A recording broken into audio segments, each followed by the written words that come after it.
And we are live. Welcome back to Gem in the Crypto, episode 740. I had to say that more excited, I guess, today. Somebody was in the comments yesterday saying that I say that too bland and sounds like I'm tired or something. I'm like, yeah, some days I'm fucking tired at 7 a.m. West Coast time to do a live show. So it will sound boring. It will sound terrible. It will sound exciting and amazing some days. Today's a Friday, so I'm very excited. So it's more juice in it. But yeah, some days it's going to sound super boring and dry because we're doing 740 episodes of a daily show for years. And there will be days, and we are live sounds hella dry. All right, like let's get that out the way. these comments you all leave, y'all know. Listen, we fire shots right back. We love the comments. All right, top stories of the day: Silvergate Bank to discontinue Binance USD deposits and withdrawals. Didn't say we didn't warn you. Dutch official calls for a complete ban on Bitcoin. Texas regulator allows state-chartered banks to hold Bitcoin. And IMF plans to meet with El Salvador's president, potentially discussing move to adopt Bitcoin. And last but not least, of course, is Ripple Fridays, not Bitcoin this week. So we will be having hopefully some of these Ripple, was it the Ripple Army, XRP Army? Hopefully some of them will call in. We're supposed to be, I can't remember his actual first name, so I'm looking it up on Twitter. But actually, the developer of like marketing relations, developer relations of developers from Twitter, or excuse me, from XRP, is actually coming on the show. Hopefully later on in the show to set us straight on XRP and Ripple and what they're doing, some of their new upgrades. So hopefully he can make it on today. But until then, Bitcoin's day, what's going on with these prices for the day? Oh yeah. So taking a look at our prices, Bitcoin this morning at $37,383 is down 2%. Ethereum at $2,467 is down 3.6%. Binance Coin at $362 is down 0.8%. Cardano coming in at 152 is down 3.4%. Dogecoin at number 6 is at 32 cents, down 3.9%. XRP, which we'll be talking to their XRP Army later, 87 cents is down 1.5%. Polkadot at 22.54 is down 6.2%. And last but not least, Uniswap coming in at number 10 is 23.15, down 5.7%. So top 10 looking pretty much the same. Not a lot of movement in the market. Again, sideways movement. This is the best time to accumulate.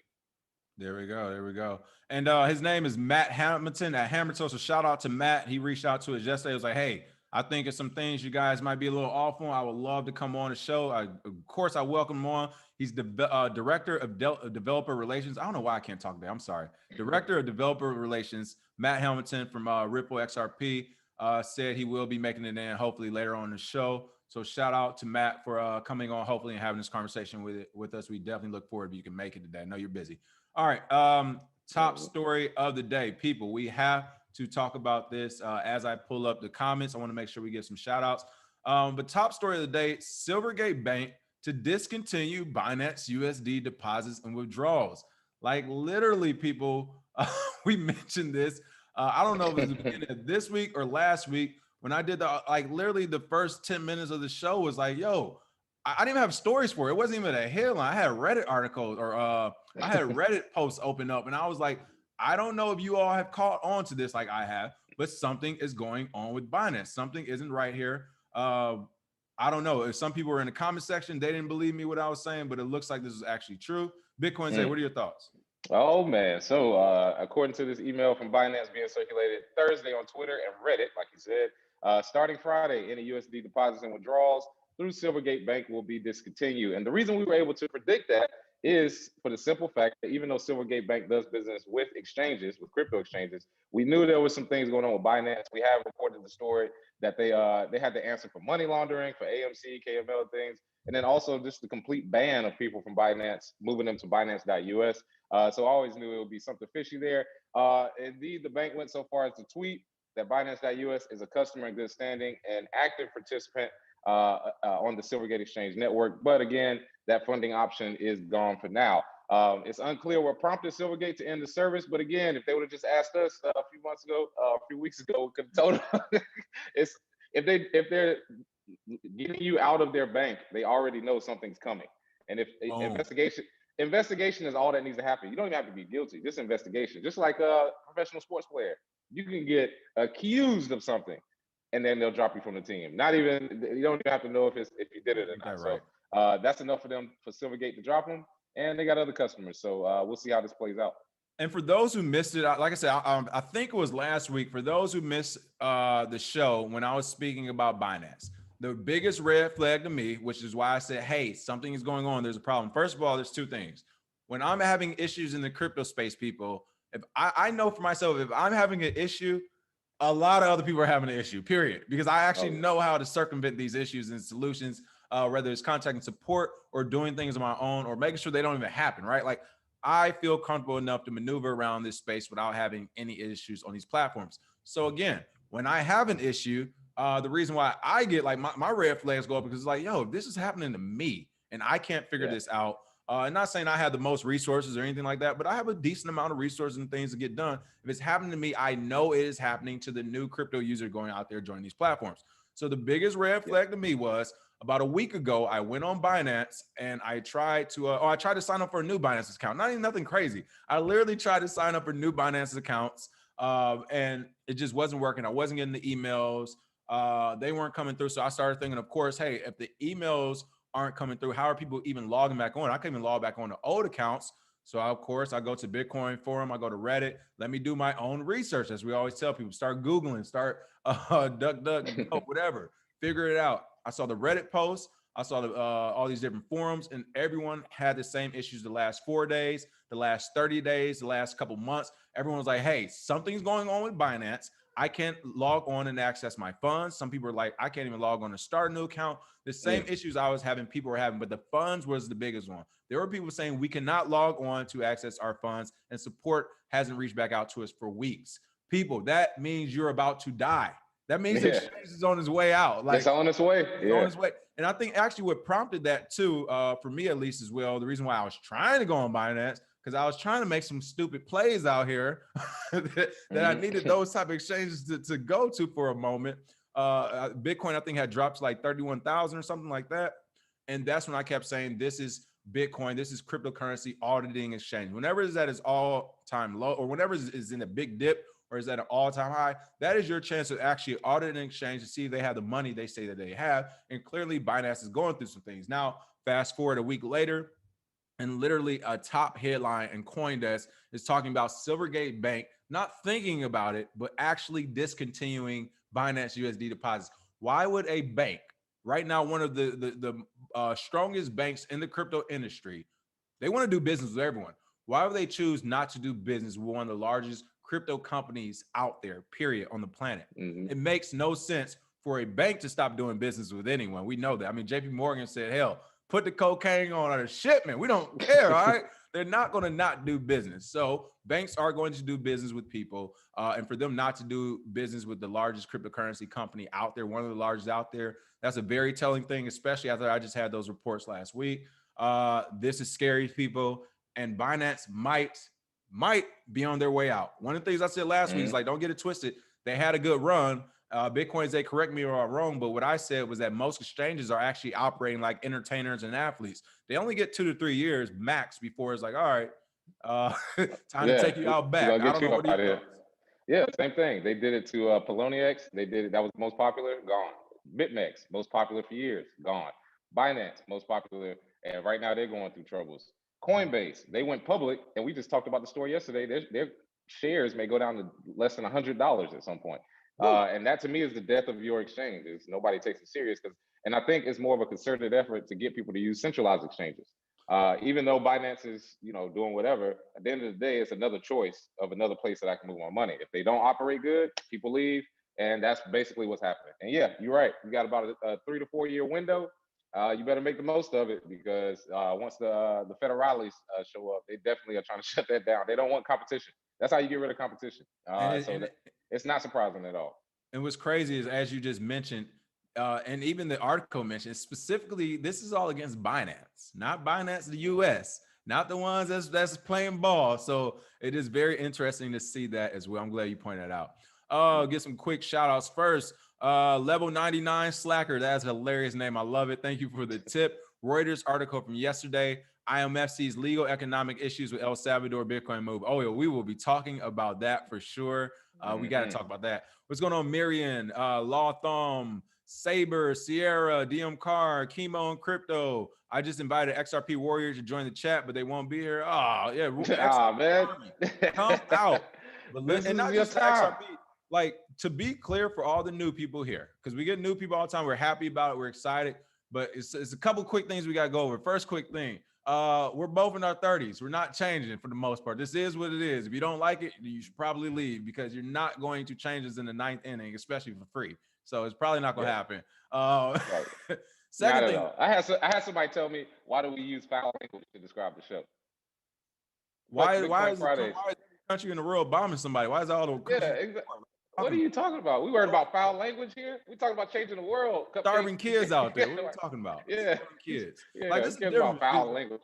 Whatever we actually say, whether we mean it, joke, or whatever, we're actually in real life making good changes. Bitcoin Zay is running kids camps. He's trying to get them involved in crypto. Like, I'm over here trying to get Hollywood to accept Bitcoin. Like, we're actually doing things in real life, and things that we can't control in front of us, we don't bother with. But again, I want to reiterate, if you watch this show and you don't like us, feel free to unsubscribe, people. The one thing I can speak for myself personally, I don't care. We got 100 million subscribers. I'm not trying to change myself for money or for however everyone else want me to be. I'm not your personal play toy. I'm a man talking about crypto, and we're trying to make it entertaining.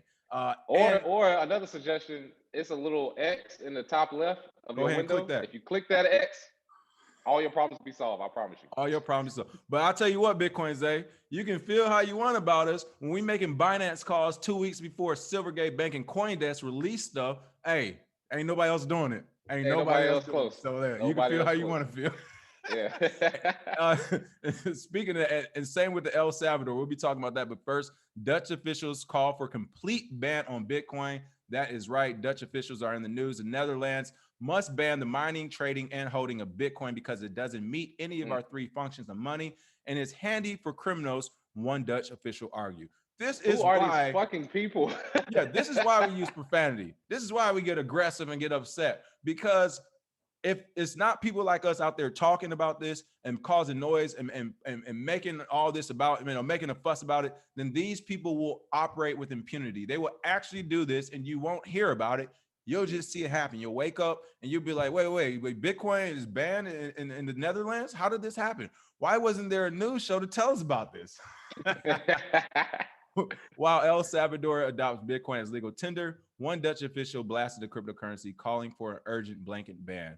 What's going on here in the Netherlands? Oh man, so some softy in the Netherlands, aka Peter Huizenkamp, director of the Dutch Bureau for Economic Analysis, under the Ministry of Economic Affairs and Climate. I mean, come on, man, all this fucking word soup. Jesus Christ, what is your job?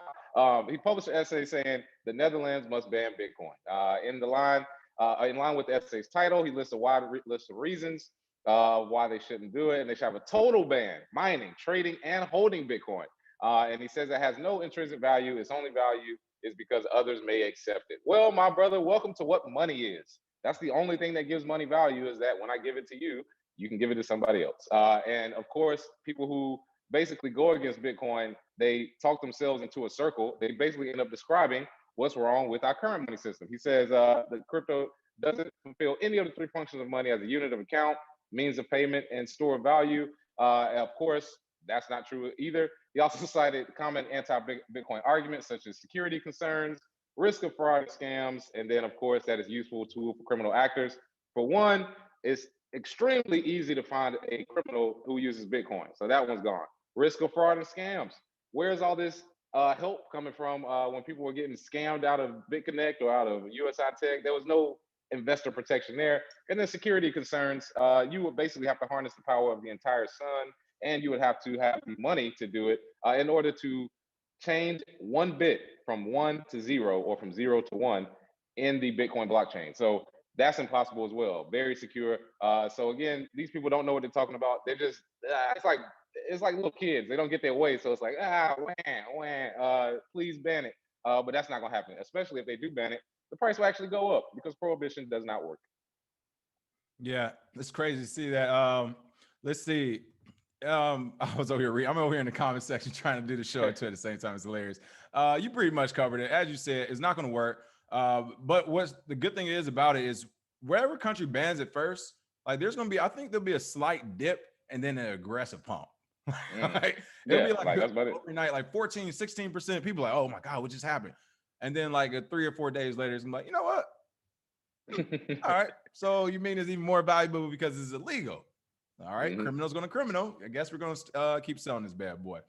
Going, going over to the comments section, I was trying to type back the comments, but I'll just answer some of them. Some people were saying, why do we even bring this stuff up about some of these people? People, we literally just do it for the algorithm. Like people like all this madness. We don't really care deep down. We do it for the algorithm. And then somebody said, I can't remember who said, I can't find their comment, but they were like, they said 30s ain't the ninth inning. What are you talking about? I was like, hey, you from the east side of Detroit it is. What are you talking about? Like, I'm a OG. grandfather right now, bro. Yeah, super OG. Hey, I like Right. the one comment somebody said in here. It was like all these countries say they don't support Bitcoin, but they supported slavery.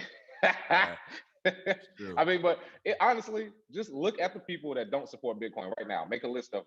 I promise you, it will open your eyes to how the world really works. These people are supposedly arguing in politics or arguing about different subjects, but they all unite when it comes to Bitcoin. They all hate it because they don't understand they won't have a job.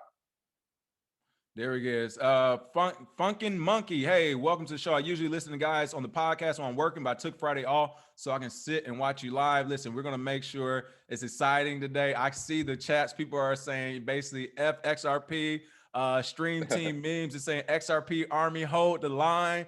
Stream Team hold the line. There we go. All right, we're gonna start bringing people on live here in a moment. Again, if you want to come on live, we'll be dropping that chat in a moment. We prefer for you to have your video on for everyone. You know, this is a YouTube, so it's TV. People have your video on if possible. And yes, we definitely want you to come on. Gems, I like this comment. Gems, Justin, Gem is our in-house hexagon warrior. He's a little bit of both. But Jim said, I agree with that argument, talking about Binance. Banks do business with whoever, whenever, from bootleggers to cartels. Binance has a terrible UI, poor customer service, and too many rug pulls on the smart chain. It's a no. James is a person I actually take their opinion. I take into consideration because, I mean, listen, he does his own homework. He does his research.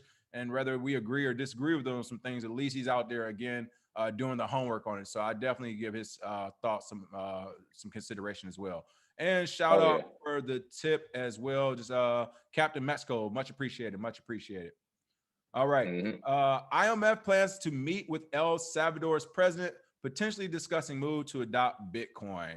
That is, man, they won't say we didn't see this coming. This is crazy. It's a headline because that means the tap on the shoulder isn't even quiet.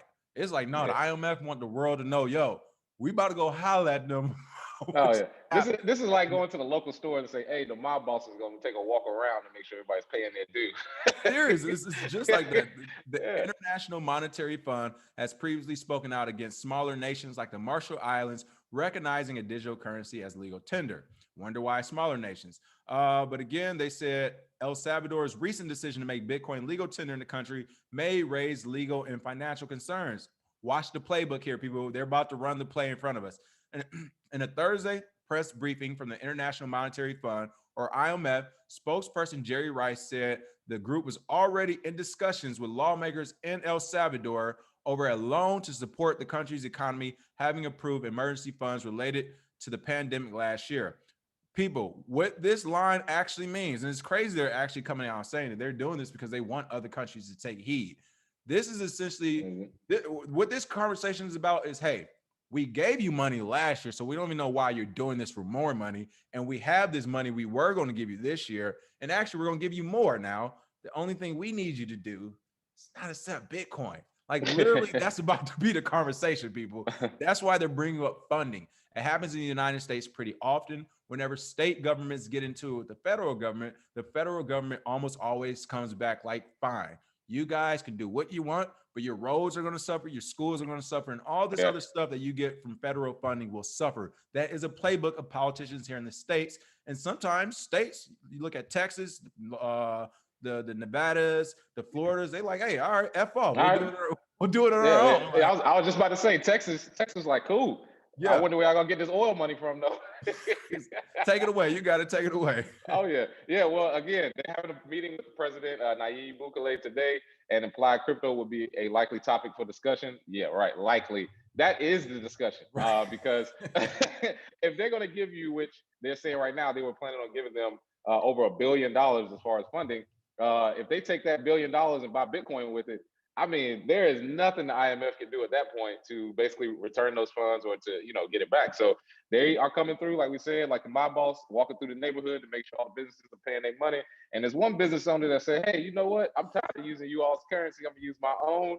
And so the mob boss got to take a visit. All I got to say is hopefully they don't show up with bats and and tear it down. But I'm gonna be honest, it's too many eyes right now. So if the IMF is coming, it's not going to happen right now. It's going to happen 2 months from now when you stop talking about him. You'll be like, oh man, remember the El Salvador president? He slipped and fell in his bathroom, or he committed suicide by shooting himself in the head twice with 2 bullets. A heart attack, that crypto heart attack happened, huh?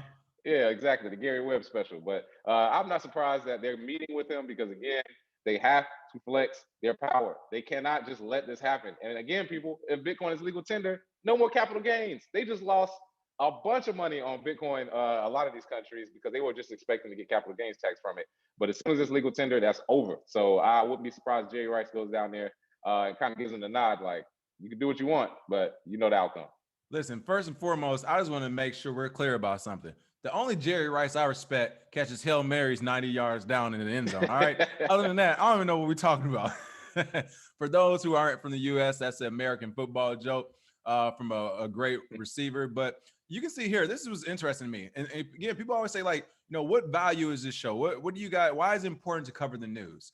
People, we just said the importance of why the IMF is going down to talk to to El Salvador, to give them that. It's not even a tap, to give them that I would say they was going to pull their shoulder, but they're actually going to grab the back of their neck. You know how you give them a tap on the shoulder? No.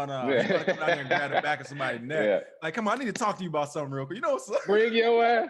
Hey, I need to holler at you about something real quick. He's gonna let them know. They're going to wait to the bathroom. Hey, you're going to, exactly. So he's going to grab the back of his neck. He's going to walk him in the bathroom. We need to have a conversation. Here's the deal, people. I'm joking, but I bring all this up because this press briefing today only has 304 views.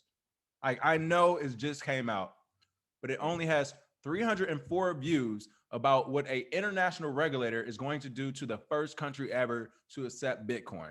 This thing needs to have the entire community watching it, or at least observing it, taking notes, and reporting on it. This is very important because of the IMF, as Bitcoin says, I kind of agree with them.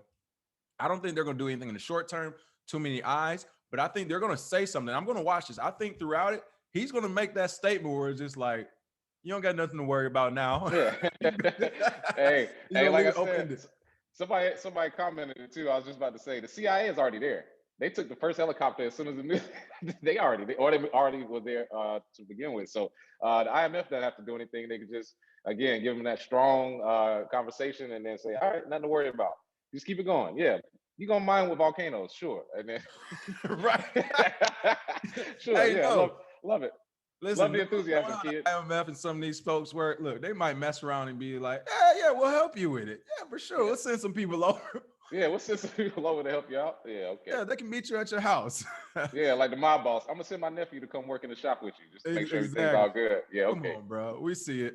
Let's see. I want to go to some of these comments. You all are lighting out the comment section. It's hilarious. Dallas Pipes, that is actually the next story. So for sure, check out Texas making moves. I will. Look, I'll save it. We'll talk about it in a second. But yeah, we'll talk about it in a second because I want to go off on a tangent before we get to the actual story. Let's see. Cole Singleton said IMF is going to slap the hand of El Salvador. Cassie Nelson, they talking all this mess about Bitcoin, but they're not going after the real gangsters. They just want more money.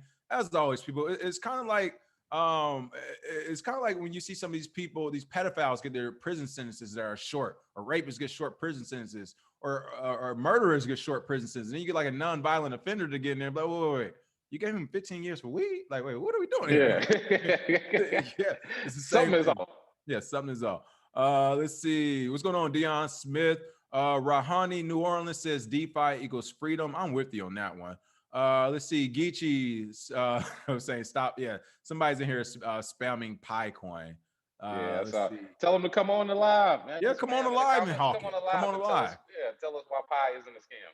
There we go. Jason Brown says Pi is legit, but we're tired of seeing your chat, Momo. Space it better. Hey, I had to tell one, like, he just spammed Pi Network like 6 times. I'm like, bro, we have intelligent people. We have intelligent crypto warriors, whoever's spamming. They're not going to see a spam 6 times. I'm like, this makes me want to get into this project more. It's going to make me want to do it less.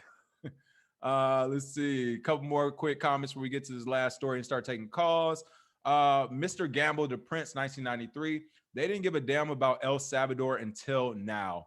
That is true. I haven't heard any El Salvador news before. They said they're going to accept Bitcoin as legal tender, and since then, El Salvador has been in the news every day. Hey man, So great that point. that Bitcoin stimulus package. Just mention it. Cornelius Broadnex, I love it. He's talking about from American Gangster. I'm trying to do my best Denzel impression. What are you gonna do? Or I guess that was it wasn't Denzel who said it. It was the guy who played in The Wire. We said, "What are you gonna do? You gonna shoot me in front of all these people, Frank?" For those who don't get that reference, I'm assuming this joke is El Salvador looking at the IMF saying, "So what are you gonna do? You gonna shoot me in front of all these people?" And the IMF is like, "Bow." Here they go. Leave the glass cup right on top of it. We 20%? Actually will. 20%. All right. Some good comments still coming in. Keep them coming in. Again, last story of the day. Feel free to start calling Alec. If you can drop that link in the chat box, definitely appreciate that. So these folks can start calling. We want to hear from the XRP Army more than anyone else. So if you have some good news for us and all that good stuff, we appreciate it. But we want to hear from the XRP Army or anyone else who has smoke. Again, some people say they don't like our profanity. Some people don't like this joke. Some people don't like different things. If you have an issue, this is why we're on every Friday like this. So you can call in and you can get your issue right here, right now. In fact, Anthony Ross gave us a tip just to say, man, F pie. But hilarious. We're talking about F Bitcoin Fridays and getting your issues. Bitcoin's Day. Reminds me of Pi Bar, the real one. Yeah, exactly. For those who don't know, if you ever lived in Raleigh, North Carolina, there used to be a bar we throw parties called Pi Bar. And it was a place where if anybody had an issue with anybody in those surrounding cities, you can come get your issue right there that night. Oh yeah, I threw a lot of parties there that got shut down because of fights, all because people would just meet there just to fight. There's literally a boxing ring. No talking, no 2 minutes. Exactly, 2 minutes into the bar. Yeah, ain't even got a drink yet, and it's already scrapping. 11:30. We didn't hit midnight. This party ain't even started. I'm like, come on, man, y'all costing me money. What are you doing? Right. That's the only Pi Bar I know and respect too, by the way. All right. All right, let's get into the story. Enough jokes, people. Texas regulator allows state charter banks to hold Bitcoin. That is right. The Texas House of Representatives passed a bill to recognize cryptocurrencies under commercial law last month. Now, I will say, let's give it a hand clap for the base hit. Oh yeah, let's do it. I am not with banks and doing things with crypto. I'm not with regulators doing things with crypto, but I am with mass adoption, and it is an ugly path to get the mass adoption. We call these base hits. They won't get you the home run, but they'll get us closer to the home plate. So this one definitely is a base hit. The Texas House of Representatives passed the bill to recognize cryptocurrencies under commercial law last month. That is right. A Texas state regulator has officially affirmed that Texas state charter banks are allowed to store cryptocurrencies like Bitcoin for their customers. The Texas Department of Banking, a state regulatory agency chartering state banks and supervising financial services, issued a note on Thursday stating that local banks are permitted to provide crypto services in the state. Now, what I will say is, like, again, this is a basic. This is good. I'm glad more people are going to find out about it. But again, it's bad because this is not I would say this is not what Bitcoin is made for. Maybe other cryptocurrencies, whatever, fine. But it's not what Bitcoin is made for. It wasn't made so you can go back to banks and have them store their crypto. It was made so that you can literally become your own bank from your cell phone, your desktop, or with just like a small sheet of paper, right? So again, I'm happy to see this for Texas as a base hit. I'm very interested to see how regulators are going to come down on Texas, because to me, this is very similar to El Salvador making it legal tender. If you're going to allow your state banks to use it and charter it and custody it, like, they're going to start actually utilizing it in fractional reserve banking to make money, except they're not going to be swapping their crypto over to fiat to go back to the stock market. It's too much to do, especially when you're talking about the blockchain. You're talking about the Bitcoin blockchain, where you can see those transactions happening. Instead, I think they'll stay in the crypto, and we'll start to see banks exploring some of these DeFi platforms, possibly different crypto businesses. But I think after these state banks are allowed to charter it, we'll start seeing an aggressive push of investments coming from the banking and financial sector into crypto, only because they're actually chartering it. And they're like, well, damn, we can't swap it to fiat, but we still going to use we still going to fractional reserve your money. So I guess we got to do it with crypto. Hey man, banks aren't accepting Bitcoin, accepting banks. For example, And shout out to Texas for this. It is a base hit. And also, too, we've always said everybody doesn't want to be free. You got to understand that. There's people that are over the age of 60. They don't want to hold private keys. I've been told that to my face. I'm like, yeah, this frees you up. You have the freedom to hold your money. They're like, I don't want that. So we got to deal with the people. And it's actually more of them than it is of us that actually do want freedom. So this is, from a business standpoint, a good business move. There will always be people that want somebody else to custody their funds. And if there's a market, there's a business. So I don't see why banks wouldn't do this. I just know that for a fact, there's going to be some fuck shit that happens with one of these banks holding Bitcoin, and they're going to go insolvent or something's going to happen. They're going to say, well, we got to use your Bitcoin as collateral. Or we're going to have to use it because once it's the bank's possession, it's not your Bitcoin. I just know that's coming in the next few years. So that's the only issue there. But if these state charter banks can give businesses the ability to transfer back and forth, more power to them. And I believe Texas could be sovereign right now if they wanted to, actually. So this helps that out as well. Well, that was my point as far as I'm interested to see how the nation and regulators respond to it, because yeah, that's where I kind of was going with it. Like, they can become sovereign overnight, and they have the people and guns to do it, which makes it even worse. Like, literally, Texas is with the U.S. because they love the U.S. that slacking they got back in the day, they don't want to repeat for sure, but still, like, by and large, this would make them a bit more independent, a bit more sovereign, and don't let it work. Like, don't let state banks start accepting Bitcoin or chartering or whatever, buying it and all that. And then in 3 to 6 months, it turns out, hey, we have another pump. This state with their banking system is worth, especially with no state tax, they're worth more than every other organization out there. So it'll be crazy to actually see that come to fruition. Trinity Guyton, thank you for the tip. Exactly. Bitcoin, not your keys, not your coins. Self-custody is freedom. That is right. I mean, it is. I saw some commenters in here saying they don't even feel bad for people. Yeah, Mr. Will said anyone who lets the bank hold their Bitcoin deserves to get robbed. Again, hopefully it doesn't happen, but yes, it is literally the opposite of what we're doing in this space. All right, with that being said, that's most of the articles. Folks, start calling in. I'm looking at the chat box. I'm not saying anybody yet, but we have a bunch of XRP warriors or XRP army is in the chat. What's going on, Lalo? What's up, we say? I said, yeah, let's do it. Come on, call in. We got XRP warriors in the chat. XRP army is in the chat. I'm seeing people tweet about XRP. Do not tweet. Click that link at the top. Feel free to call in. We definitely want to talk to you all about XRP today. Jay, everything said XRP was made for one ex-developer who will dump on your heads till he's done. Bravo, give him money and buy XRP. Oh, Alec, what's going on?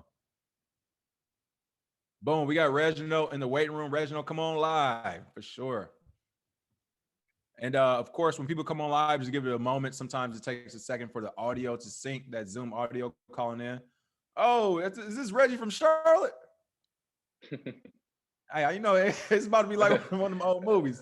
Yeah, you owe me money, homie? Reginald, can you hear us, Reginald? All right, sounds like it's audio still syncing while we're waiting on that. What's going on, PFC Wells? Trek said, pay that. Oh, that light text is looking a little low. Oh, man, please smash that thumbs up, people. Let's get this like text going. Smash that thumbs up and share the video so we can get some more of these Ripple Army calling in. Reginald, can you hear us? All right, Reginald, something's going on with my man, Reggie. Something's going on with your audio, Reginald. Mm-hmm. Yeah, I did see somebody say I have both XRP and BTC. What should I do? Sell your XRP for BTC. You're gonna do it at some point anyway. I guess you just wait for the price to go up. But again, we'll talk more about it as people come on. Hopefully, XRP Army and to discuss their case.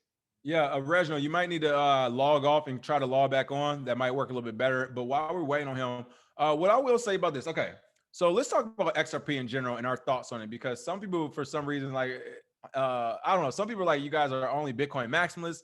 Then they see our old videos and like, wait, you used to buy altcoins. And it's like, people, this is software. I'm not a all or nothing for any type of software out there. Yeah, like, imagine somebody being a Linux maxi.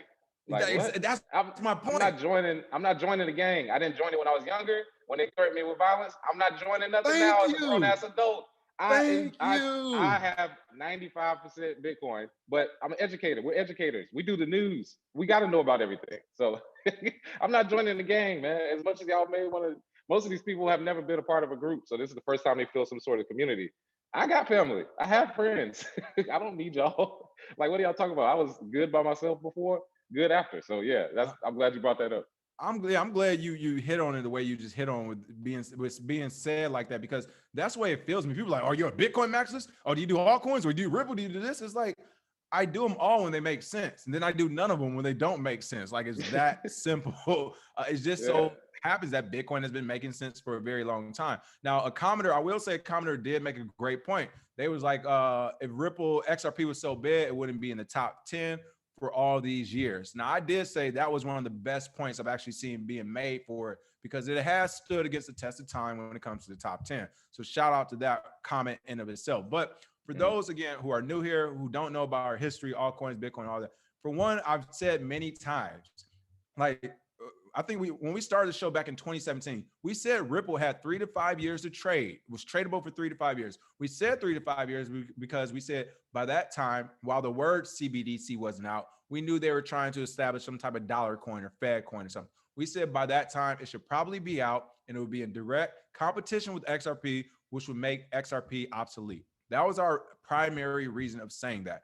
Not just because it was a centralized pre-mined coin. We'll talk about that also. But the main reason was that as use case would be stolen from the government, essentially. Now, again, some of the commenters yesterday said you're looking at the wrong way. The reason why the SEC is actually going after XRP is to weaken them so they could take control of the network and essentially make XRP the Fed coin or something off the Ripple network or Fed coin. Again, another great thought process. I actually enjoyed that thought process as well. I hope that person calls in. But I think that's wishful thinking. I think you're underestimating the government. And last but not least, again, people, when Kraken wasn't popular, I was margin trading Ripple. Bitcoin they was on. Like, what are you talking about? Like, whenever we talk about these altcoins we don't like or whatever you all think about it, believe me, with the exception of maybe 1 or 2% of you, we've already made more and done better trades with that project than the majority of you out there. Majority. But also, too, just because I win the lottery doesn't mean I'm going to go around teaching people how to win the lottery. Great so point. That's why we don't talk about why, it's a great, no, it's a shit coin. It's trash. But if you want to trade it and do something with it, you can. Just like I said, the lottery, just like the casino, I'm not about to go around teach people how to play craps just because I hit big once. Like, what are you talking about? So just because you make money from it, we always say that. There's nothing against making money. What we're telling you is the money system is changing. And when it changes over to Bitcoin, everything will be valued in that. So why not just buy that asset first? That's it. But everybody else that comes in with the smoke, definitely, please don't put us in any box. The only box I'm in is the Isaiah Jackson box. King is in the King box, and then from there we can talk. It's that simple. But yeah, if you have loyalty to a coin to the point where you're like, yeah, I can't mess with anything else. I don't even want to look at other projects. Matter of fact, let's bring that up. Shout out to Robert Breedlove. Breedlove has been doing his thing in the Bitcoin industry for years now. Great philosopher, great interviews. He's sort of getting attacked online because he said he's reviewing BitClout. I don't know if you heard of BitClout before, but he was like, I'm reviewing it or looking through it, whatever. When I did the latest sponsored videos, people were pissed off at that one. Yeah, and I was like, you're an adult, just don't buy it. Like, if you don't, like, what are you like? What are you saying? If you explain something or if you want to figure it out, how else do you do it other than reading? And that goes against the whole ethos of Bitcoin. How the hell do you do your own research without doing your own research? I couldn't have told you BitConnect and USI Tech was a scam per se unless I researched it. I had to look it up. So shout out to Breedlove, doing this thing in the Bitcoin space. Please don't let these keyboard warriors and dudes online try to kick you out of some group. Like, what the fuck? You got these random adult men kicking you out of a group like it's a video game. Like, oh man, he's not a part of the group. He don't want to be. Like, shut up. So yeah, shout out to him. And then anybody else who comes on, we can discuss other points. There we go. Fastnickel, come on. Yeah, my bad, Alex. Start bringing folks on. You don't have to access. Just bring them on one at a time. Fastnickel can come on for sure. Appreciate that. You checking though. But yeah, start bringing them on. We're just talking as we wait for people to come on. Really quick, I'm trying to show you all 2 screenshots. I had to screenshot it because I took his name off it. I should blast his ass and put his name out there, but I ain't gonna do him like that. I know the guy. I might not even be able to pull up the screenshot. I don't think you can pull up screenshots on Zoom. But essentially, as you said, you can make money on anything. I remember when BitConnect was popular. Again, we didn't even cover BitConnect at first because it was such an obvious Ponzi scheme. Obvious scam, yeah. But people still did it. But I'm looking at these 2 screenshots, and I screenshot because I don't want to bring up the actual photo because his name's at the top. It's a guy I actually know on Facebook, and this is his comments. They hating so much on BCC. Like, are y'all mad at people making free money with a money bag? And then the second one was made my money back twice, and they still saying it's a Ponzi scheme. I literally saw this guy pump BitConnect on Facebook for the better part of 6 months. And I even had to reach out to him eventually. Was like, bro, like, not cool. Like, and he was like, nah, bro, I know you've been in the space and everything, but it ain't a Ponzi. And I'm just like, all right. Man, you don't know what a Ponzi is then. And but my point of that is with Bitcoins, they said so many people made money. And it was like, you made money because you were first. That didn't mean it wasn't an actual Ponzi scheme that people found out it was a Ponzi scheme. So it's crazy to see that. And before Fastnickel comes on, thanks for joining us, Fastnickel. Just want to give a quick shout out to Birdtown Music Group. SEC sued Ripple because Jay Clayton wanted to weaken the competition. He now consults Ethereum and Bitcoin alliances for major bread. XRP is a gang coin. Again, that actually I can see that. But that's our point of why it's not going to work, because the US government will be going after them. Sergeant Crypto said the playbook for the IMF was written in Confessions of an Economic Hitman. After reading that book, I decided to get out of the core in 2011. Actually, yes, great book right there. And if you check our comments from yesterday, I forgot which commenter it was, but they left a assortment of books and resources about a lot of things that we're seeing in this space that's happened in the past. And I think they actually mentioned Confessions of Economic Hitman as well. So thanks for that. Fastnickel, hey, can you turn your video? You here with us today? Can you hear us? I can hear you. Can you hear me? Perfect. Do you have video for us today or no? No, because I'm driving. All good. Be safe. So what you got for us today? Are you part of the XRP army, or what do you have for us today? So XRP is actually the very first crypto that I ever got involved in back in 2017. I got it at less than a penny. And I know that everybody hates on XRP, calling it the banker's coin, but the truth is all cryptos is kind of a banker's coin. But basically what I wanted to say is, we all know that there are no coincidences in life. And there is an episode of The Simpsons where Bart Simpson is writing on the blackboard, XRP will be $585. And to me, I don't take that lightly. I kind of see, especially when you look at Brett Garlinghouse talking to the IMF and talking to all the World Bank, you know, where they say where there's smoke, there's fire. So I think there's something up with XRP, that the governments are going to use them, or to some degree, people are going to make money on XRP. So I have to ask you this first question. What is more important to you in this space, price or value? Well, in terms of XRP, it's value. So go ahead, Bitcoin Zay. Oh yeah, so what's the value of XRP to you individually? Well, the value is that I see it going up because when you go outside of the US, so that's price. That's price. Well, I see the price going up, but the value is from a remittance standpoint, where outside of the US, you know, there's so many countries, especially Africa, where people don't have access to a bank, and so that whole peer-to-peer remittance is important. And is XRP built? XRP wasn't built for peer-to-peer remittance. It was built for banks remittance payments. Correct. So how would that help people in Africa? Well, it's very fast. It's in terms of transferring from peer-to-peer, it is fast. You know, it's not my biggest holding, but it is something that I have, because I do think it's going to go up in value. But I think all cryptos, you know, like Cliff High says, when Bitcoin goes up, rising tides rises all ships. So, I mean, it is going to go up in value. At the end of the day, I want to have some, but at the end of the day, my main concern is having some Bitcoin and Ethereum. So I was just going to ask you that. So first, I'm laughing at this comment. Ahmed Sakin said there can only be one Sith Lord, XRP or CBDC. So kind of that's my question. First, when it comes to because when it comes to value, do you think Ripple XRP, does that displace Bitcoin, or does Bitcoin already solve the job? And then second, I would say, so yeah, the first, does Bitcoin solve the job that XRP is trying to do? And then what CBDCs solve the job that Ripple is trying to do as well?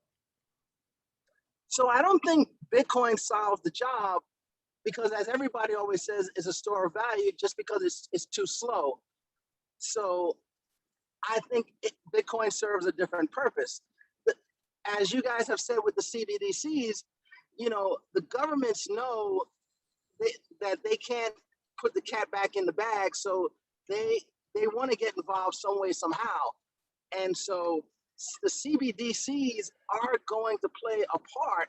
But what I think was going to happen with the CBDCs is it's going to be a way for governments to control humanity, because if they're the one providing the CBDCs, they're going to be able to cut people off if they need to. And I think that if you hold traditional cryptocurrencies, that you have a way to hedge against that. Nice. Well, let me just kind of state wrap it up with this one, Zay. Yeah, two quick things. First thing, CBDC is a stable coin, meaning it's pegged 1-to-1. So if XRP is going to compete, why is XRP's value not stable? It's a stable coin. So if the value fluctuating basically shows that it's not doing what it's intended to. And then the second thing, last part is, as somebody who has talked to numerous bankers, XRP is the only coin that bankers laugh at and crypto people don't respect. Because, I mean, you've already told us your reason for XRP was you bought it low and the price is going up. That's it. There's no other price. And I understand that. Again, we're not against people making money, but we talk about value. I just don't see it with XRP, especially for everyday people. If the price going up is making you money, just say that. Money print and go burn. That's good enough. But if you try to tell us it's fast, you try to tell us it's gonna compete with the CBDCs, it's like, you don't have to go that far into it. Just tell us the number go up, and I enjoy it. All right, Fastnickel, you get the last comment, Fastnickel. Leave us on a good one. What you got for us? Okay, what I want to say is I've listened to you off and on for a few years, but for the last few months, I made it my business to listen to you more often, because we need to support people of color, and we need more people of color in this space. So I will say that. And I will also say, I would love to know, because I did send you guys an email from your website last week, if you're going to do any training regarding DeFi and just how to learn how to do the pooling. I would love to you know, I've looked at some videos. Nobody's done a true no, you're right. There aren't any real videos out. So we're actually getting together this weekend. We're Bitcoin Zay and I, for those who don't know, Bitcoin Zay, he might be coming out to LA soon. So we're going to try to get together this weekend, iron out the masterclass through and through. That will be a part of it. And you're right. And just to give you all some quick background, that's one of the reasons why we started this daily show.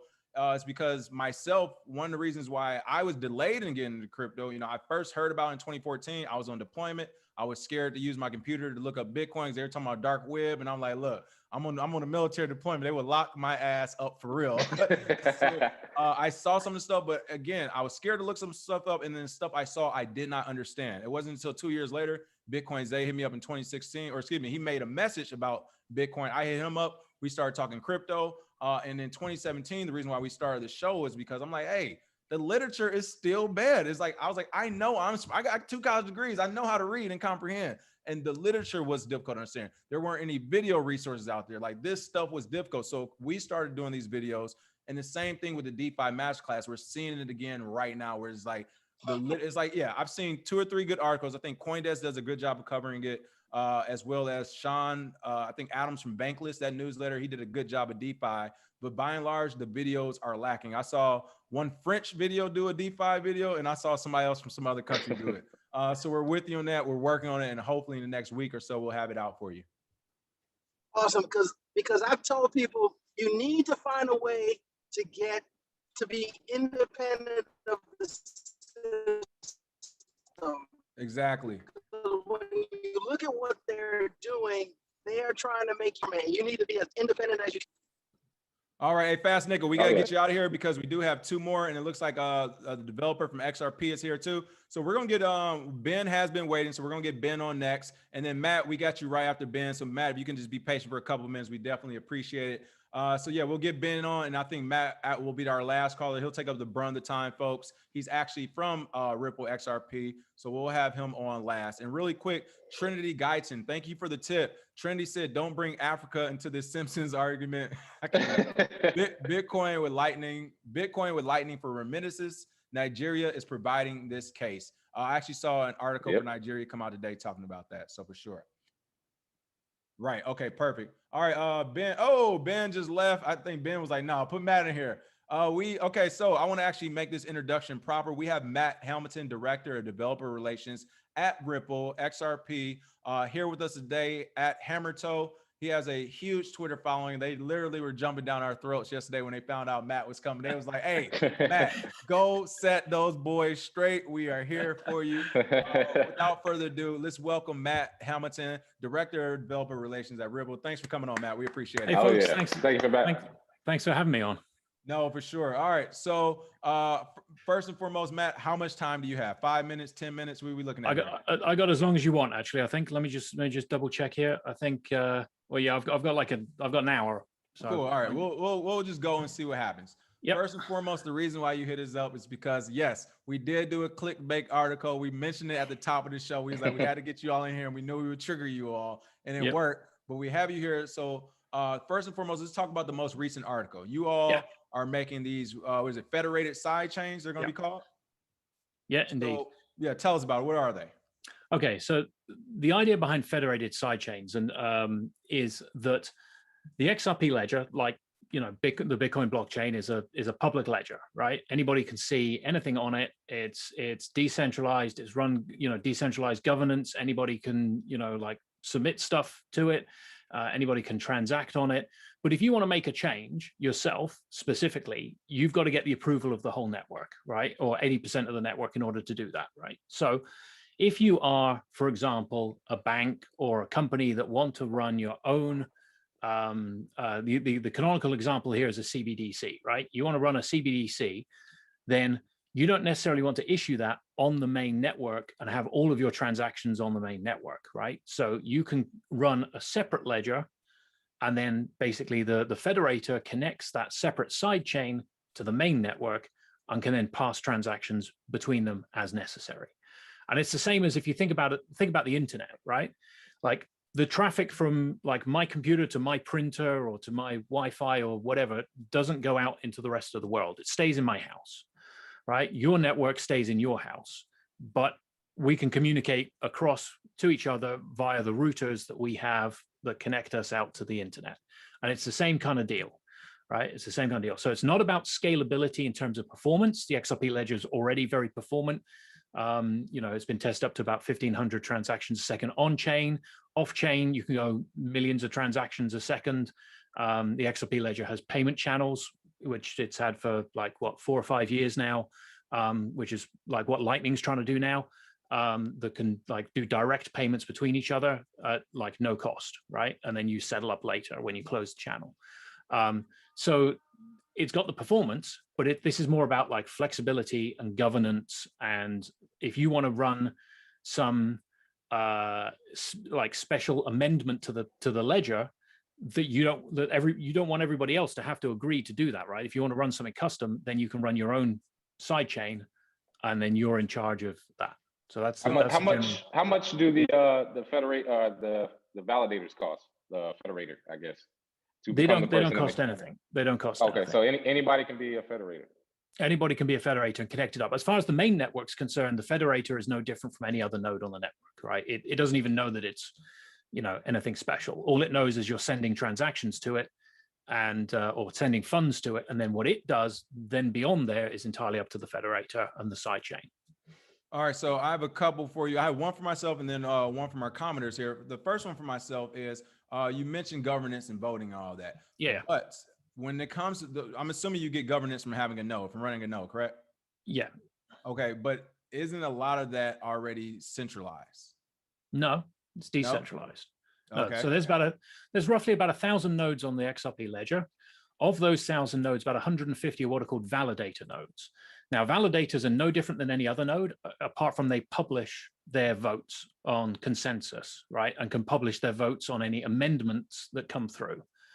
So if you have an amendment, if you want to make a change to the protocol, right? So there's a third party at the moment creating a thing called hooks, which is a like smart contract like functionality for the on chain for the XRP ledger. And that's being developed by a third party company called XRPL Labs based in the Netherlands. And when they want to put that on the main network, they've got to get approval from basically 80% of the validators to vote yes on that for 2 weeks. And every 256th, I think it is, I can't remember if that's exactly right, every 256th ledger, so every 3 seconds you have a ledger or a block. And so every 256th one is what's called a flag ledger, and there's votes there on the amendments. So you need to get, so it's decentralized governance. How many of the folks working at Ripple have one of these nodes? If you can kind of estimate that, do you know? A few of them do, but I mean, Ripple control like 1 or 2% of the nodes on the network, right? Okay. It's a tiny minority. So one of our crypto warriors, KC King 23, is saying, why side chains if your TPS is greater than Ethereum and Bitcoin? So it's not about transaction per second. That's not right. Why they're he did say he wasn't scaling on they weren't scaling performance. Yeah, it's about flexibility. It's about having a bit more control if you want to make some specific changes to the way the ledger works for your use case, rather than have to get everybody on the network to agree. Because that's the problem with like decentralized governance, right? If you want to make a change, you've got to get everybody to agree, right? And that change might not be to the benefit of everybody on the network, right? So the idea behind the sidechain is you can run your own sort of private version of the ledger and then connect it to the main network that way. And if you, well, I just want to say, as far as customers, are your customers or the people that will be using these side chains, are they mostly individuals or will they be mostly banks or institutions? Who knows, right? I mean, this is the thing, right? Whoever wants to use them, it's a public network. Oh, hold on. I got to call you out right now, Matt. Yeah, as a business of your size, you all are not launching products saying we'll see who uses them. You have right, no, you got to have a direct. Okay, so from Ripple's point of view, we're looking at it for things like CDBCs, right? Okay. That's what Ripple's looking at them for. And someone actually had that question: does XRP compete with CBDCs? So no, they're complementary, right? So if you look at CDBCs, right, central bank digital currency, right, they are effectively, they're pegged to fiat currencies normally, and they are effectively an IOU from that state. So you can't use CDBCs as or stable coins in general for cross-border payments very easily, right? Because a stable coin is stable, but stable to what? If you've got two currencies, what are you stable against? Because those two currencies are fluctuating against each other. So you're only stable against one of them. So it doesn't kind of really make sense in that regards. Now take this further to a CDBC example. You are the bank of, I don't know, wherever, Azerbaijan, right? And you're trying to make a payment with your CDBC to a bank in, I don't know, Paraguay. What are you going to do with that CDBC, right? Are you going to send your tokenized Azerbaijani manat, I think it is they have there? You're going to send your tokenized manat to Paraguay, and what's going to happen? What are they going to do with it? They can't redeem it because nobody accepts their token, this foreign tokenized currency locally. So there's nothing you can do with it. It's got no value. The only thing you can do to redeem it is send it back to where it came from. And if you send it back to where it came from, you've gone round trip and you've not actually solved anything, right? So you need a currency in the middle, a bridge currency that is counterparty free. So things like XRP, Bitcoin, they're counterparty free, right?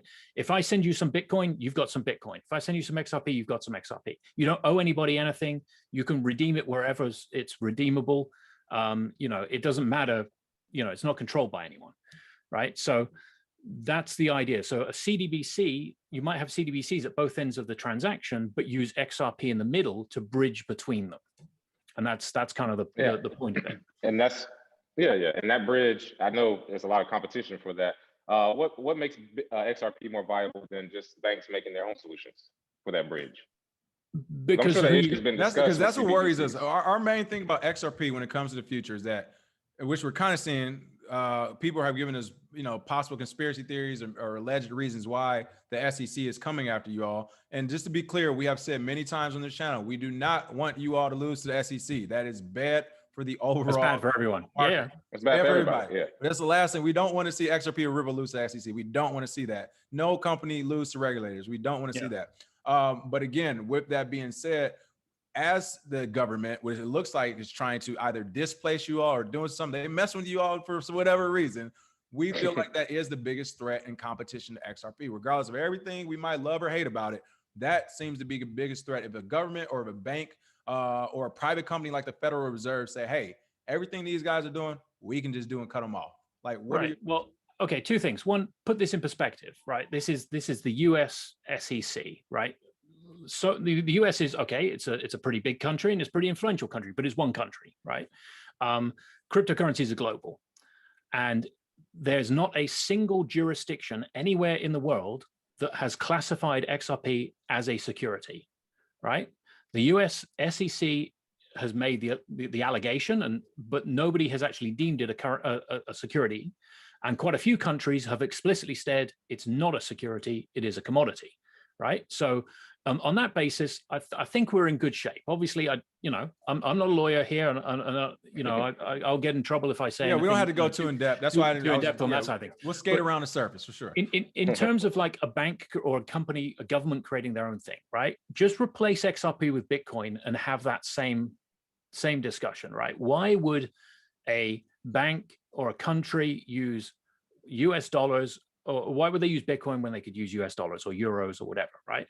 Now, the reason being is that Bitcoin is decentralized, same as XRP, right? They're both decentralized currencies. They're not controlled by a single state, a single bank, whatever, right? Now, when you say the banks mean a lot of things, right? There's a lot of different banks out there. There's small banks, there's big banks, there's international banks, investment banks, yada, yada, yada, right? So, and they don't trust each other, right? And they're in competition. So if you send currently a payment from, say, you try and send a payment from Thailand to Brazil, the chances are that bank in Thailand is not going to have a direct relationship with the bank in Brazil. That's it goes through what's called 14-day thing at least. Exactly. It goes through the correspondent banking system. So the bank in Thailand may have a relationship with the bank in Singapore, that may have a relationship with the bank in London, which may have a relationship with the bank in Brazil, right? For example. And it will go through a number of hops to get there. Now, that means that the small banks at either end are paying a fee to the bigger banks. Now, with XRP and with like Ripple's ODL, their on-demand liquidity, what used to be called XRapid product, they can cut those other banks out. So that means that these smaller banks are more competitive because they don't have to pay the fees to the bigger banks. And as a customer, you don't have to wait 7 to 14 days for your transaction to go through because it can go through directly, right? And that's the idea behind that. So I mean, Ripple's overall goal is payments everywhere for anyone, right? It's reducing, I think the average remittance fee is something like 7% worldwide. If you try and send money worldwide, it's on average something like 7% fee. They want to get that down to like 1%, right? So that's what Ripple are trying to do. And there's a bit of a misconception that people are like, well, Ripple's controlled by the banks, XRP Ledger's controlled by the banks. That's what it's about, the banks, about banks. No. You know, the XRP Ledger was set up to, you know, if you go back to the original Ripple project that was before Bitcoin even, right? The original Ripple project, the tagline was be your own banker, right? And the whole point of the XRP Ledger is you don't need banks, right? You can do direct payments. You don't need banks. The thing being is that pragmatically banks exist and that's where people's transactions are. So the Bitcoin approach is, hey, we burn down the banks. We all just transact in Bitcoin. The XRP approach and, you know, Ripple's approach in going towards this is let's not burn down the banks because that's where people's money is at the moment. Let's get the banks to use a decentralized ledger. Now that's difficult. And also, that's been taking Ripple a long time, right? To get. Well, I do want to say too, when you say decentralization is on a scale. It's on a scale. Yeah. There's no purely decentralized currency, but on that scale, Bitcoin is closer to it, way closer than XRP is, which I think some people have a problem with. In what because sense? Of things because of things in the past. For example, the pre-mine, the 70% pre-mine. Everyone's in the chat talking about the pre-mine, saying Brad. But what does the pre-mine care? I mean, okay, look, you come into Bitcoin now, and there's how many Bitcoin are there in circulation now? Whatever it is, I can't remember even. 18 million, something like that, 18.8 right? million. Yeah. Okay, so if you come in now, there's 18.8 million Bitcoin that, from your point of view, has been pre-mined. Right. So what difference does it make? Right. Well, the vast majority goes to who, though? No. How much goes to who? Well, I was gonna say, if there was a concerted effort to give Ripple to certain people at the start, that's a difference than Bitcoin being released and the developer leaving. The Genesis, I mean, the Genesis wallet on the XRP ledger so- was open. Anybody could take from it, right? It was an open wallet. Anybody could take from it, right? So if you were around at the start of the XRP ledger, you could have had yourself some free XRP too, right? So that was outside of the pre-mine. That So was there was a pre-mine, and then there was a wallet that gave it away, or I mean, that's what so I mean, pre-mine's a bit of a misnomer because there's no mining, but it's kind of like when the ledger was started. Yeah, when you first start for the the ledger. people listening, can you just kind of I didn't mean to cut you off, pardon me, but for the people listening, sure. can you just tell us what's your view of how it worked when the token came out? And okay. Yeah. So quick recap of history. Thank So the XRP ledger was originally written by 3 Bitcoin developers, right? David Schwartz, Arthur Brito, and Jed McCaleb, right? And a few others that were working on it as well. But basically, there's some Bitcoin developers that, they used to contribute to Bitcoin Core, and they realized that Bitcoin was not going to be scalable because of the energy usage, and it was, relatively slow. And they thought, okay, well, we can come up with a better idea that we can solve the double spend problem without using proof of work, right? So they came up with a new algorithm, a consensus algorithm that enables the same thing as Bitcoin does, no central authority, no trusted third party, but without the energy requirements of proof of work, right? So they basically created that. They created the ledger, 100 million XRP at 100 billion XRP at the start that was created within there. And then some of them then went on and founded a company now called Ripple to kind of commercialize that. And they gave Ripple about 80 billion XRP from that original Genesis wallet. And then Ripple went on to do kind of its thing and kind of, originally Ripple was starting off to do complete peer-to-peer stuff, personal things. But then there was the FinCEN case in the US. There's the regulator FinCEN in 2014 basically fined Ripple for running a virtual currency, right? I mean, that's what's so interesting about this whole SEC thing, right? They've already been sued for running a currency, and now they're being sued for supposedly. What gangsters do. We know it's all good. Exactly. Right. He's like, you all said it, not me. We'll say it for you. So yeah, that was a history, right? Really quick, people are asking and making assumptions about why Jeb left XRP to start Stellar. They saying there was codes and the flaws. He didn't like the power structure. What are your thoughts, or what you can tell us about why Jeb did leave to start? From what I understand, there was just a disagreement in the way of going about things, and one of them was the distribution of XRP, right? Jed wanted to give, from my understanding, wanted to give away a lot more via Facebook giveaways or whatever, right? Freebie giveaways than the other participants in it at the time. Now, I mean, Ripple used to be involved, for example, Ripple used to be involved in a thing called the Computing for Good project. And Computing for Good was a way in which your computer ran like a client on there that used your CPU for solving like medical problems, right? The search for the cure for cancer and stuff like that. And as a reward for that, you got free XRP. So it's kind of like mining, but instead of just wasting power, you're actually trying to solve a real world problem. And so Ripple ran that for quite some time with along with IBM, I think it was. Is it wasting? Is it really wasting power to run a global reserve money system? Well, it is because Bitcoin, I mean, just from an energy standpoint, when you say outside of proof of work, you wanted to do the mining without the usage of power. That's actually the proof of work is what gives it which is what gives the miners actual value, because you can prove that you had it, not just a pre-mined wallet that was given to you, and now you can validator. Now you control the chain. That's sort of what's happening with proof of stake or other proof of anything else. I think that's the difference when you say using energy. You do need to use energy for things that are important. I think Bitcoin is one of the most important things ever invented. So energy use would be useful. Well, but is it? I mean, the XRP ledger does exactly the same thing as Bitcoin blockchain does, right? No, it doesn't. And more. It doesn't. And it doesn't require the energy. Well, this is the thing. It doesn't require energy because when you pre-mine it, you give it away, and there's no proof that you getting it was because of the work of computers. But that doesn't matter. Of electricity, it does in the scheme of proof of having real money. Proof of work is to secure the network. The point of proof of work is to secure the network. Right? Exactly. How is your network secure without proof of work then? So the consensus algorithm that the XRP ledger uses is what secures the network, right? Just like Stellar, just like VeChain, just like similar to say Hex have been saying the same thing. Very similar. That doesn't secure The chain. You just said it It yourself. does. That's why it's Proof more of- secure than the Bitcoin blockchain, right? Because if you were to No, try and attack it's not.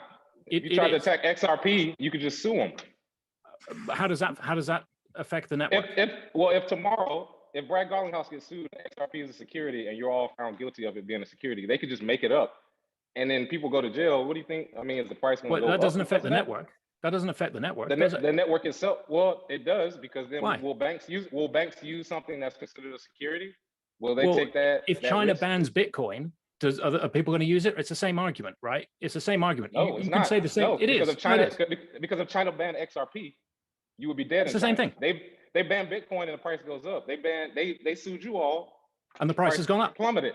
Okay, The price has gone up. All right, The so price is we're higher gonna now after the we're both lawsuit gonna than it was disagree on before this the lawsuit. part. I have a No, new I'm saying question. from $3 all the way, and then That was way long ago. It was because of Bitcoin going up. Bitcoin Because brings everything's value up, because you the all price have of the, you all have XRP the now advantage. is you all have the higher than it advantage- was before the yeah, lawsuit. But you have the advantage of unit bias early on. People with no money thought they could get rich off of it. We just had to call it say that. But you gave us all these reasons. But proof of work is where I draw the line. You cannot tell me that your proof from humans that is better than proof of work from the electricity, because we're securing a more secure network. You're saying Why is it more XRP's secure? network, again, SHA-256 algorithm, miners proof of work with electricity.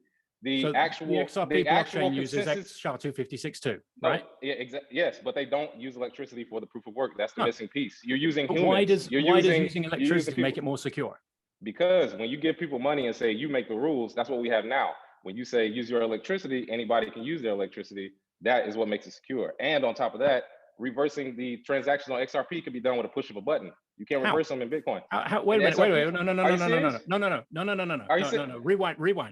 Are you No. telling me on a federated side chain? Hey that guys, if I deny- hey, make sure we're Wait. ping I can ponging it just back deny and the forth so that the guests can hear, because they want to make sure they can hear both of you all. Sure, so make sure we're ping ponging it back and forth. Just rewind, because this is an important point. You said that the XRP could be what, stopped or changed or something with a push of a button. If I'm a federator and I have other people that I agree with, you could just deny a transaction. A federator, that's a federated sidechain. That's a separate network, right? The whole point of that is to be probably a bit more centralized, right? So ignore federators, ignore So it's more sidechains. centralized. Let's look at you described to us how XRP became more centralized. No. I've So described how you can run a separate sidechain that is more centralized, just like you could do with Bitcoin. You could run a Gotcha. sidechain and that'd be more centralized, right?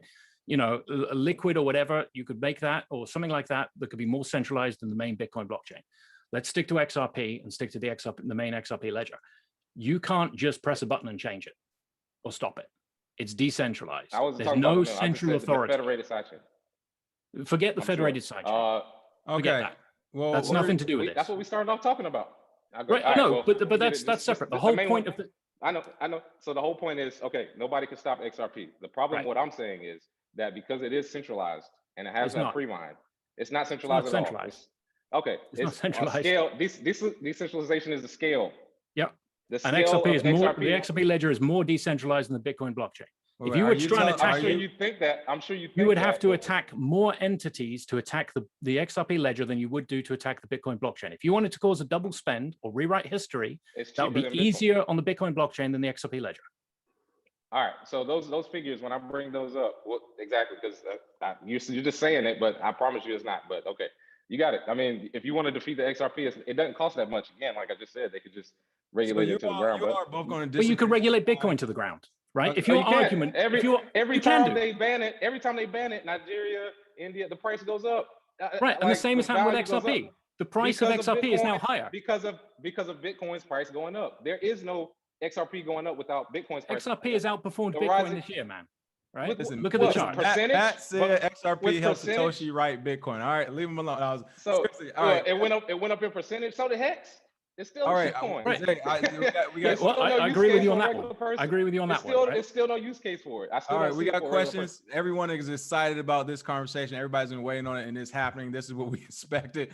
A couple of questions for you, Matt. And again, we have Matt Hamilton here from XRP, coming from the horse's mouth. So we appreciate him being here. Imea Sakin is saying, can XRP wallets be seized by a centralized entity? No. So that's a no for that. All right. And another question coming in. Let's see. Oh, well, Chemo and Crypto said absolutely amazing debate. Thanks to both of you. I have one. What are, and again, okay, you have to kind of be very broad, or even you have to pass this question. But in general, what's going on in the C-suite? What are you guys' thoughts when it comes to this SEC thing? Are you even worried, or are you like, no, we're about to beat this and we're going to be stronger than ever? Like, what's going on over at Ripple when it comes to this? Like, how are you all feeling? I mean, I think all I can probably say is that, you know, as far as Ripple and the execs are concerned, we're on the right side of this, right? That's probably all I can say No without problem. getting Well, myself as in far as planning, specifics. But I guess as far as future planning, because again, like I think, yeah, I'm with you as far as I think it's is complete overstep, and like they're going over their boundaries, the SEC right Yeah. now. Not just for you all, for like we're talking about digital companies, and we're trying to compare it to a test from the 20s or something. Like Yeah. it's yeah, One of ridiculous. y'all it's crazy. stole Crazy. one of y'all stole Jay Clayton's girlfriend. I swear, because he came after y'all hard. I think. Somebody He steal his does, girlfriend. and then he turns And up it an didn't make Ethereum sense. company, right? He then turns up at was it Yeah, Clayton and that turned up an Ethereum? yeah. We talk about hypocrisy all the time. These same Yeah. government officials, they'll go and get something and they'll open the company, or they'll create the rules and then they'll go with NYDIG to go Yeah. enforce it. You know, the hypocrisy is crazy. We don't Yeah. rock with government officials at all. And I'm trying to ask you this question, and I'm trying to get the information for the traders out there because I know they're interested. People are on the fence and scared right now when it comes to XRP in the short term because they're like, hey, of course, if they beat this SEC case just off the strength of winning, this thing's about to explode. At least in the short term, there's going to be returns for investors, right? But as far as long term, or if something does happen, like I guess people are wondering, like, hey, should we still invest in this thing, or should we just wait it out on the sideline? Is it worth, you know, what is the company's plans if the SEC does go forward and win or sue them? What's their plans if they lose it? Do they just go on normal? So I don't know. What do you tell traders and investors out there looking at XRP as a possible investment? I'm positive about it. What that'll do price wise, who knows? The markets are weird, right? We know this. Super weird. You can have super some weird. right. I mean, look at this. So Bitcoin, right? So it comes out about El Salvador, and it's being a you know, so the first country in the world makes Bitcoin legal tender, and what's the price done? Pretty much nothing, right? In the grand scheme of things, right? It's still what is it? It's 35,000 or something, right? It's still not particularly done anything, and that's like an entire country has said, hey, we're going to make this legal tender, right? So, you know, welcome to the club of good news doesn't often mean, you know, price going up. You know, XRP holders are well aware of this, right? You know, it's companies come out and say, hey, we're using XRP, and the price more often than not drops rather than goes up, right? So the markets are all over the place. Who knows? I mean, what I will say is ultimately this all comes down to utility, right? We're still early on in the game. The whole cryptocurrency world is early. There's thousands of coins out there, thousands of projects. People are throwing stuff at the wall and seeing what sticks. You know, the world is moving. Who knows, right? Now, the XRP ledger, you know, came out nearly a decade ago, was the first ledger with a decentralized exchange. It was the first one with stable coins. It was the first one that could tokenize other assets, right? You've been able to trade and transact Bitcoin on the XRP ledger for like 8 years now, right? So all of that stuff has been around, but the world wasn't ready for it, right? Nobody knew, why would you use a decentralized exchange like back in 2012? And nobody really knew about them. The XRP ledger was the first decentralized exchange, and nobody particularly, you know, understood why. And now a lot of other coins are coming out saying, hey, look, we got decentralized exchanges, right? So it's about utility kind of going forward, I think, and that's the big thing about where's XRP going to be used. And there's so many projects building and using XRP. So Ripple is one company, and we're using it for cross-border payments. There's other companies. There's a company called Coil that's doing web monetization, right? Coil, they did 10 billion transactions in their first year alone, doing direct payment of XRP, right? Right now, if you were a Coil subscriber, right at this moment, my web browser would be paying you money right now, right? If you went into Coil and put your YouTube channel in, then right now my web browser would be paying you money as we're talking. So, you know, Coil's a really interesting one, breaking down the whole like advertising revenue model. So most web pages and stuff online is the revenues via advertising. And the big problem with that being is that in order to make the adverts as valuable as possible, they need to collect as much information about you as possible, right? If they just know I'm Matt, that's one thing. If they know I'm Matt, I'm a 40-something-year-old guy who lives in the UK, blah, blah, blah, blah, blah, then obviously the adverts can be targeted more to me, so they're more valuable, so they can charge more for them. So there's this direct incentive within advertising to collect as much personal information as you can. And Coil is attempting to completely break that by just directly paying, right? For every second I'm watching your video, I'm paying you a cent or whatever it is, right? Now, 1 cent a second may not sound much, but how many people you got watching? You got 368 people watching right now. If all of those were paying you 1 cent per second, right, that's $3.70 per second you're getting there, right? So, you know, Is it like Brave? Like Brave? What's that? Is it like, Yeah, someone is it like asked that as Brave? well. It's a bit Is it like like Brave. the Brave It's a bit like browser? Brave, yeah. So it's similar to Brave, but it's based on an open standard that's part of the W3C, which is the web consortium that takes care of standards like HTML and HTTP and that. So it's an open standard, and so there's a lot of sites that are using it. There's things like HackerNoon, Imager, Dev2, even I mean Vogue was using it recently, right? And you know, Condé Nast and people like that, right? So you know, that's another use case. There's a company called Forte. They're using XRP in gaming, so for in-game currency and issuing NFTs and things like that. What else? There's a company called Audio-Tarky that if you're a band, you can put up your music, and again, people can pay directly. And the interesting thing being is all of these kind of use cases, XRP is being used, but more often than not, it's being used in the background, transparently, right? So my browser is paying you.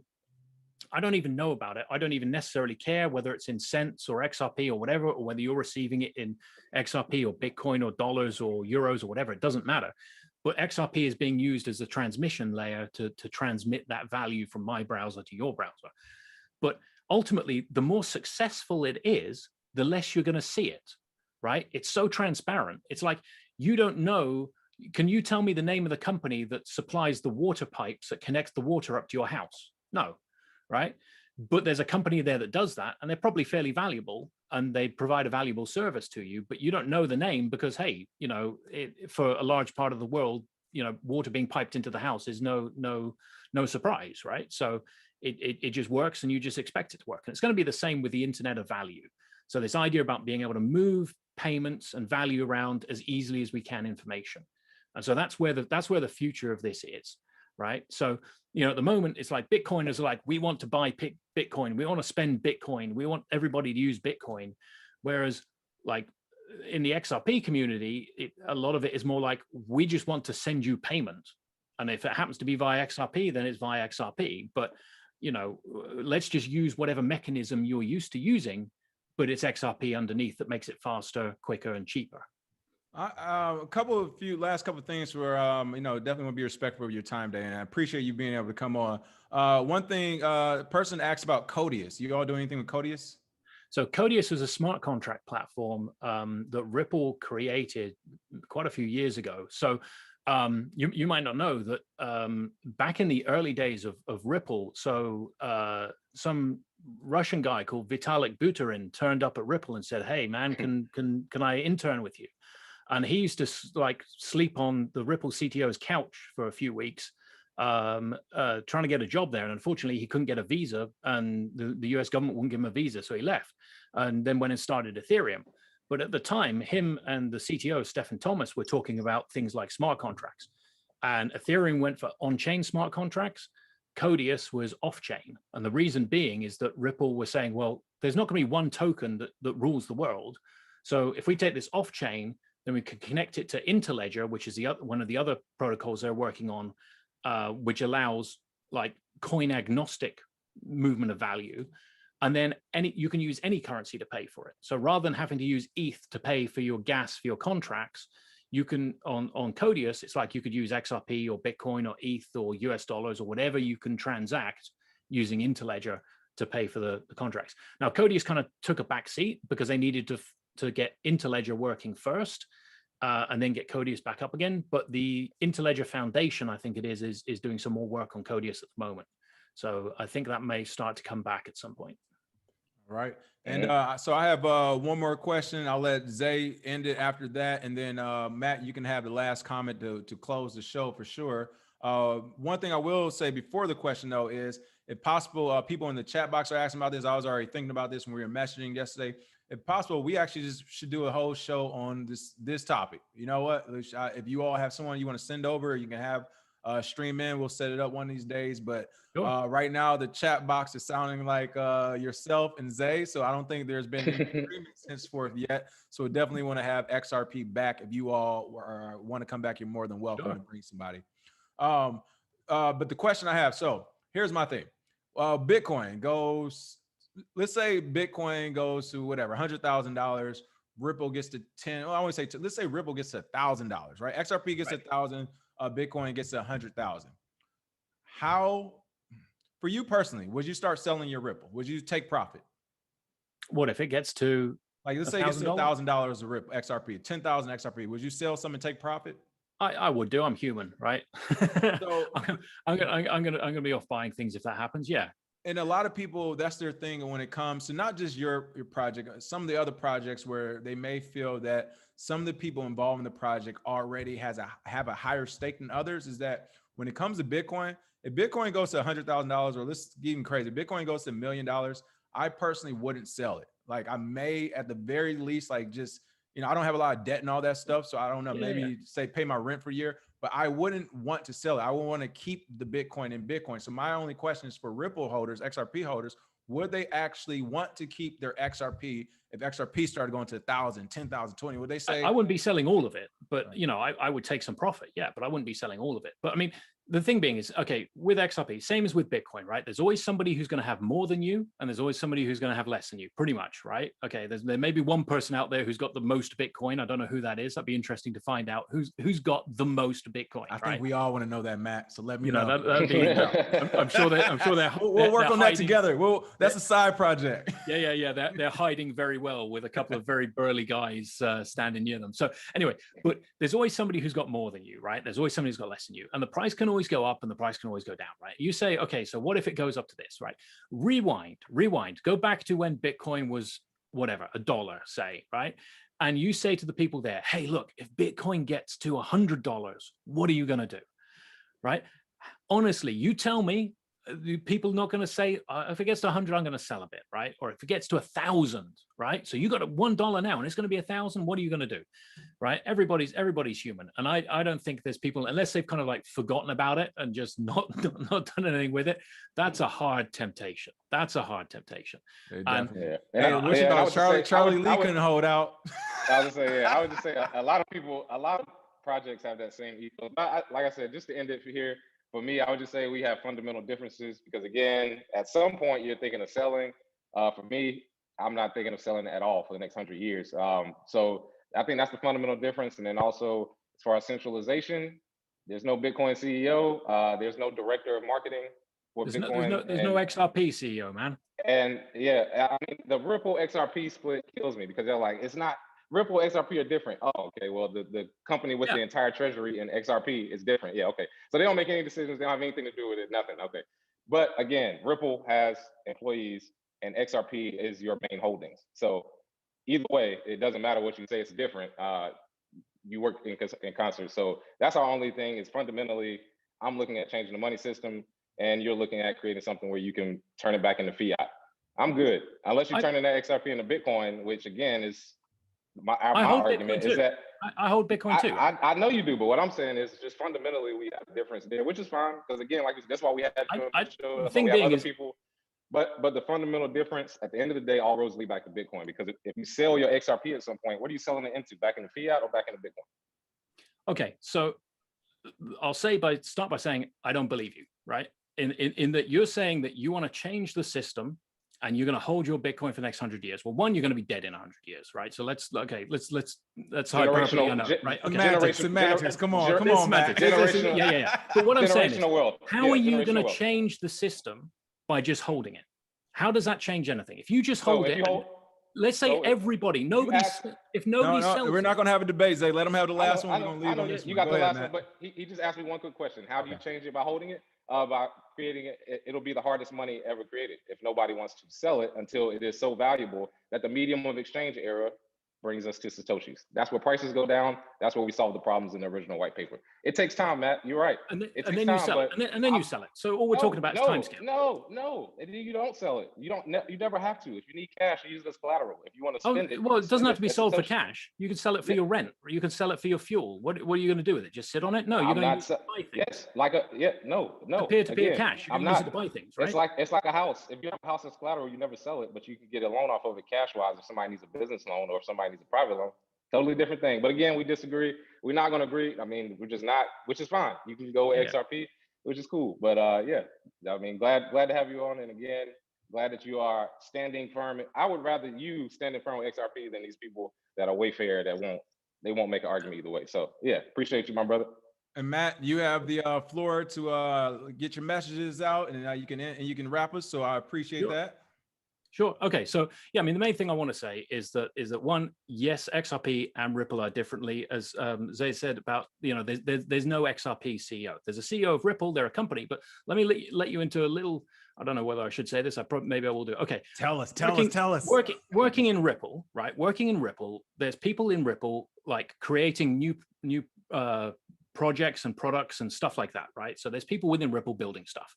Now, when they come out with things, the rest of the community has to vote for that to go live, right? So we're actually in a situation within Ripple that we can build stuff that we don't even know whether it's going to go live or not. We don't know whether the community is going to approve it, right? And we get like certain product people and marketing people within the company that like, okay, we're going to do this and we're going to launch it on the 25th of November. And I have to say, wait a minute, wait.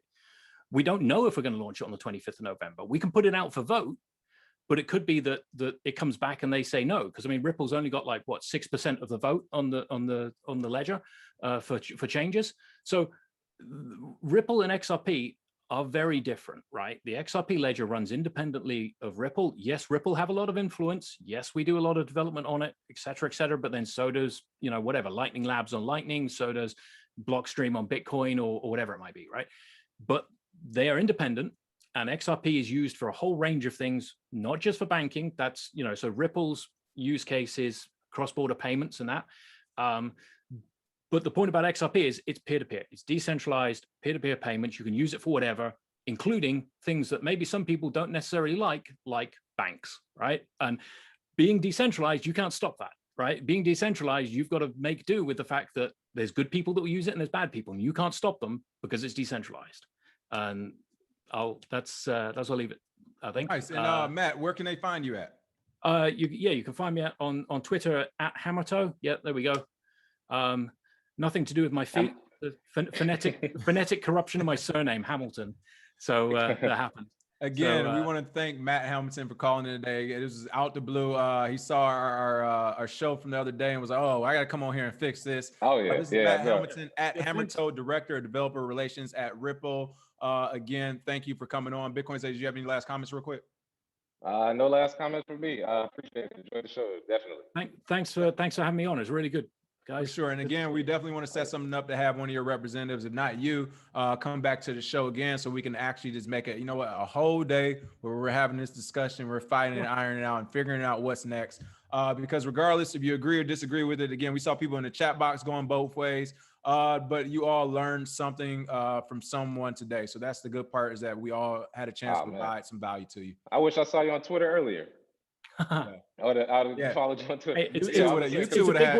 No, I was saying I wish I would have saw it, because I usually don't even go into debates. You two would have fun on Twitter. I would say when people have, especially when they have pronouns in their bio, I usually don't debate them. So if I would have saw that, this would have. I'm sorry that triggers you, man. Oh man, listen, you two need your own show. I'm about to end this thing. Thank you for watching, everyone. Make sure you smash that like and share. Matt, seriously, thank you for being here again today. You're welcome back whenever you want. We appreciate it. Brilliant. Thanks, guys. All right. You all have a good one. Until next week, make sure you smash that like and share, and we'll see you Sunday on Talk Shop Live, 6 p.m. Eastern. Cheers.